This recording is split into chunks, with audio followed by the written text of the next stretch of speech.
Assalamualaikum warahmatullahi wabarakatuh. Yang terhormat Bapak Fuadi SEMM selaku dosen pengampu mata kuliah Manajemen Pemasaran 2 serta rekan-rekan semua yang saya hormati. Selamat datang di presentasi dari kelompok 6. Pada kesempatan ini kami akan membahas materi berjudul Organisasi Pemasaran Holistik. Materi ini akan dipaparkan secara bergantian oleh anggota kelompok kami.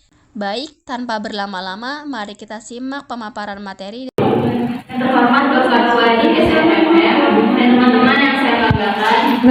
Di sini kami akan mempresentasikan hasil kerja kelompok kami yang berjudul Organisasi Pemasaran Holistik. Dengan anggota kelompok kami, saya Anita Esapati sebagai moderator dan dengan saya di kelompok Roma, saya sebagai mahasiswa. Baik, materi yang pertama yaitu pengertian yang akan dijelaskan oleh saya sendiri.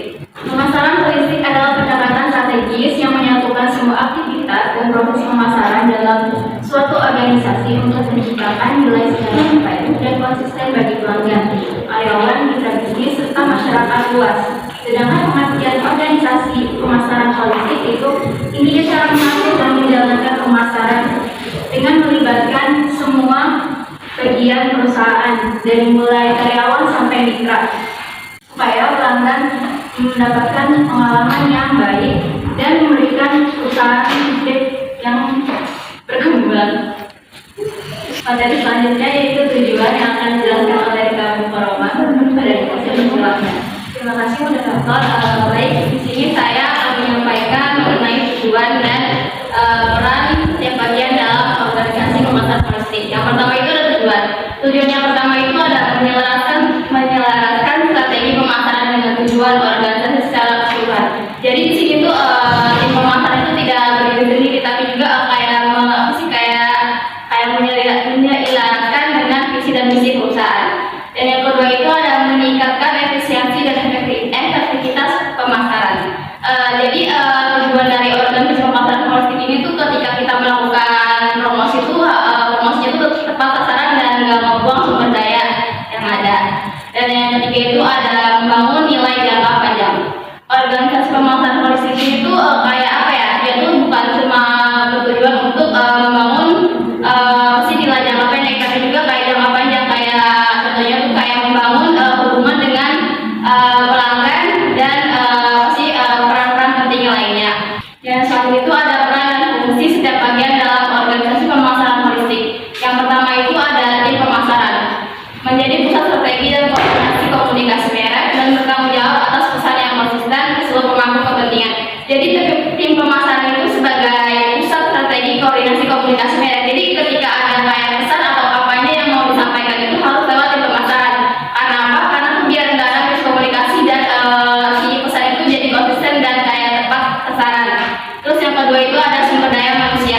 Sumber daya manusia ini tujuannya fungsinya itu ada membangun budaya organisasi yang berorientasi pada pelanggan dan melatih karyawan sebagai bagian dari brand experience.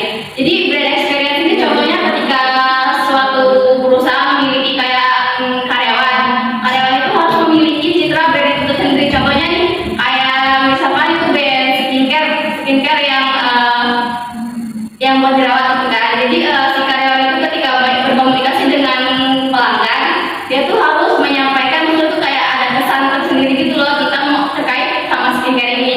Ada teknologi dan data, khususnya itu IT dan data analisis. Jadi tugas mereka itu memberikan insight atau wawasan berbasis data untuk pengambilan keputusan dan mendukung personalisasi dan otomasi pemasaran. Jadi tugas mereka itu mereka tuh kayak ngasih data untuk manajer-manajer lain itu mengambil keputusan. Dan yang selanjutnya itu adalah operasional dan layanan pelanggan, menyampaikan janji merek dalam pengalaman nyata pelanggan dan menjaga kualitas layanan sebagai bagian dari persepsi merek. Itu ada CSR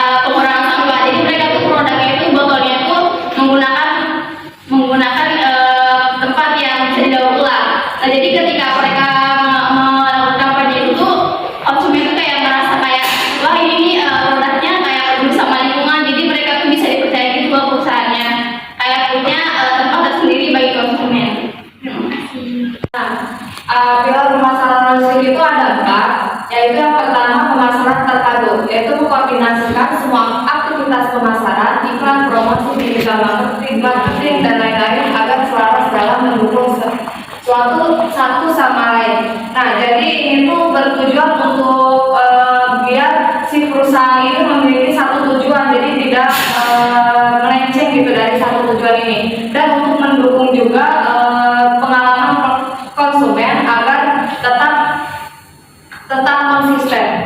Seperti ini ya yang dijelaskan, yaitu seperti iklan, promosi, digital marketing dan lain-lainnya. Yang kedua yaitu pemasaran internal. Jadi pemasaran internal ini fokusnya pada pelatihan dan motivasi karyawan agar semua orang dalam organisasi memahami peran mereka dalam memberikan nilai kepada pelanggan. Jadi kalau sama aja ya, masih bersangkutan sama pemasaran terpadu, jadi dia itu masih berkesinambungan terhadap nilai kepada pelanggan agar konsumen juga merasa puas gitu atas produk kita. Selanjutnya yaitu pemasaran hubungan. Pemasaran hubungan ini berorientasi pada pembangunan jangka panjang dengan pelanggan, mitra bisnis dan yang lainnya, seperti stakeholder lainnya. Nah, ini untuk membangun hubungan antara individu lain dan yang lainnya ya. Jadi misalkan nih dari mitra bisnis, kita kan udah pasti setiap perusahaan harus membangun mitra bisnisnya kan.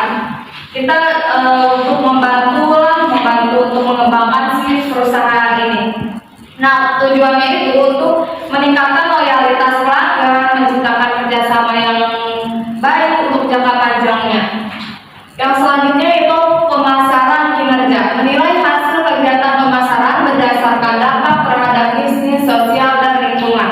Nah, pemasaran kinerja ini mengukur efektivitas kegiatan pemasaran, tidak hanya berfokus pada penjualan saja, tapi juga berfokus pada bisnis, kinerja bisnis, lalu dampak sosial dan dampak lingkungannya. Jadi kita untuk memiliki perusahaan tidak hanya fokus pada penjualan saja, tapi juga kita harus fokus nih kepada dampak sosialnya atau hubungan antara masyarakatnya dan dampak lingkungannya, untuk tetap menjaga lingkungan di sekitarnya, seperti yang tadi Rika jelaskan. Contohnya itu brand skincare Body Shop.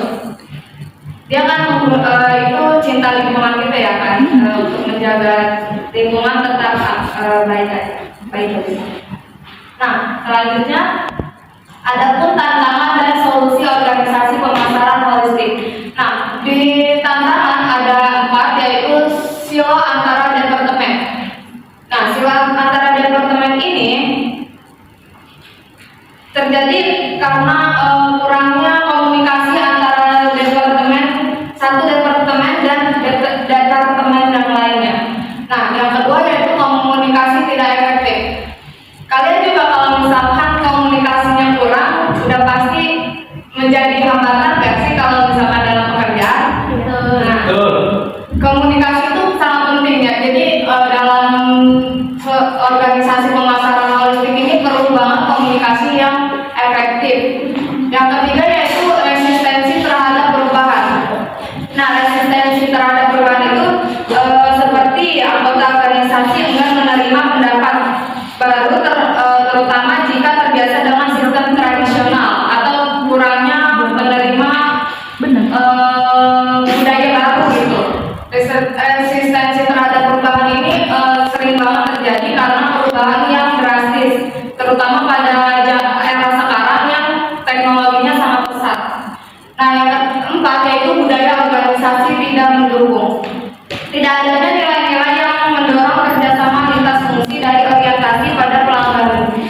Nah, apa sih solusinya? Di sini juga udah ada solusinya, yaitu membentuk tim lintas fungsi, di mana menggabungkan anggota dari berbagai departemen, misalnya dari pemasaran, dari operasional, layanan pelanggan, itu agar mereka saling bekerja sama untuk mengeluarkan ide-idenya. Dan yang kedua yaitu gunakan sistem terpadu seperti CRM, IRP, untuk sinkronisasi data. Nah, di sini itu untuk sistem seperti CRM, yaitu Customer Relationship Management dan Enterprise Resource Planning atau ERP, dapat membantu menyatukan data dan memperluas proses. Ini memudahkan untuk para karyawan mengakses data-data yang sekiranya mereka kurang dipahami dari satu departemen ke departemen yang lainnya.